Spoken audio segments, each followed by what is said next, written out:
Hello, let's talk about Pokemon.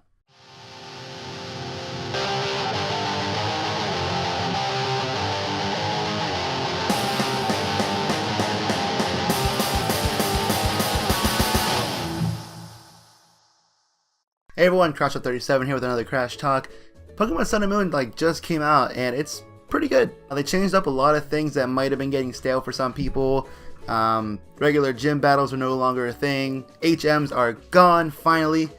No need to waste your move slots with fucking cut, flash, all that bullshit. But it's the things that are not part of the main game that really make it special to me. Probably my favorite thing about Black and White 2 was Join Avenue. I don't know why, I just really liked having that little area, the different shops, leveling them up. It was just fun for me. So when I figured out that Festival Plaza was essentially an upgraded version of Join Avenue, I was ecstatic.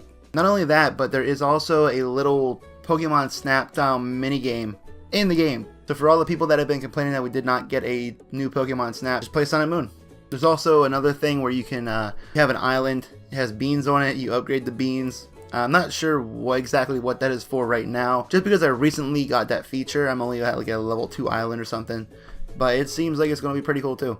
It's actually kind of fitting that they changed it up so much for these games, just because they're probably going to be the last Pokemon games on the 3DS. It's rumored that the third game in Gen 7 is going to be on the Switch, which makes a lot of sense because the Switch is essentially replacing the 3DS and the Wii U. Now obviously that's a good thing because the Switch is going to have a lot better graphical capabilities than the 3DS.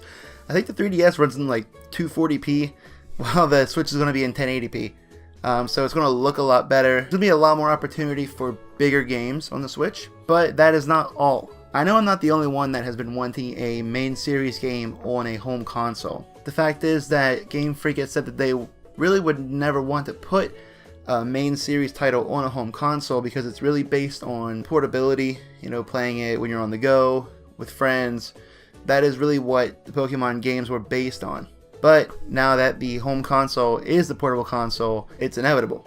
Here's what they should do. Instead of going with Gen 8, in 2018, just give us all of the regions in one game. Why can you not do that? They said they didn't want to put a Pokemon game on a home console unless they could do something new with it. Pokemon Stadium was different because you actually had the battles in 3D instead of just little sprites standing still. We've had that since X and Y on the 3DS, so that's why they haven't come out with a new Stadium or Coliseum game, just because we already have that on the 3DS. But now that, again, it's going to be the same thing, just give us all the regions, let us go through them all somehow, give us more social features. I know they've been adding a lot to the games lately as far as those kind of features go, but I mean, let us hold our own gyms. They kind of did that with the secret bases in Omega Ruby and Alpha Sapphire, but just let us make a gym, let people challenge the gyms for badges and prizes. Let us make our own badges. That probably would have worked a lot better on the Wii U just because it had the touchscreen and everything. We're not 100% confirmed that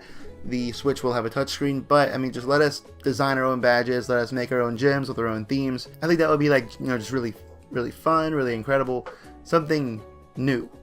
I know problems come up with having multiple regions just because you have to scale the Pokemon's levels, but I don't know, have us deposit all of our Pokemon when we move to a new region, and then once we beat that region, we can have our old Pokemon join us for post-game type of stuff within that region, or have the level of the gym leader Pokemon scale. Kind of like a Pokemon Origins when I think it was Brock said that he picked a lower level Pokemon to battle Red with to kind of match his current level. Do something like that. I mean, the Switch is going to be a lot more sophisticated hardware than the 3DS. I'm sure there's a ton of new things you could do with that. So, I mean, I think what it boils down to is go play Sun and Moon. It's really good. There's a lot of hand holding in the beginning, which is really kind of annoying. Before I even left the first island, I had 40,000 Pokédollars, a very diverse team of 6, experience share. It's just really easy in the beginning, and I hope it gets harder. But again, these games are really designed for kids, and it doesn't really take away from the post-game breeding and competitive battling, so we'll see what happens when I get that far. Anyway, what do you guys think? Let me know in the comments what kind of new Pokemon game you want for the Switch. What do you think they're going to do when the portable console and the home console are the same thing? And if you like this video, like and subscribe, and we'll see you next time.